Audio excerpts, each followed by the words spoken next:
Այսինքն կարաս вообще բանակը միջև ընտրություններ, Նիկոլ, նա ինչ արա։ Вообще բանակ ասա ոչ մեկ չի գնալու։ Ընտրություններից հետո նոր բան կանես, ոնց էս միջև ընտրություններից հետո էլ պետք չի, բանակ ինչ են կան մետամատիկան թուրք եկած։ Հետո քեզ ասեմ, ասենք, այդ նույն լոգիկայով դու հել հարցերով ինքդ անցա ժողովրդի վրա չի տան, որ ծնողները եւ հելի ասա ով է ուզում հարկերը դառնան 5%։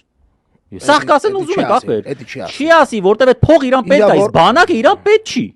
Սա հարց է, սա ախպեր ջան, որտեվ եթե մենք շարժվում ենք այդ տրամբանությամբ, հելնում ենք, հարցում ենք անում ախպեր ջան, օրագիր։ Ու բանը ապեսի երկիր օրագիր է։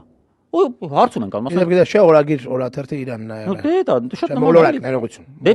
օրագիրը ոնց ամել ինչ որ հարցումներ է, չէ՞, մարդը փողոցում մոտենում ինչ որ հարց է տալիս։ Հել ասա կուզեք, որպեսի հարկերը դառնան 5%, բոլորը կուզեն ախպեր ջան, բայց երկրի հերեկանցվի, չէ՞ տնտեսապես։ Հիմա այսին նույնն է, դու էլ ես ասես ժողովուրդը ուզում է որպեսի տարի ախպեր ջան հաշվարկը դրա վրա, եթե դու բացատրես, նույնն էլ տնտեսությունում ասես ժողովուրդ հարկերը սարքում ենք 5%, բայց բեսան փող եմ կպցրել տարին $1 միլիարդ,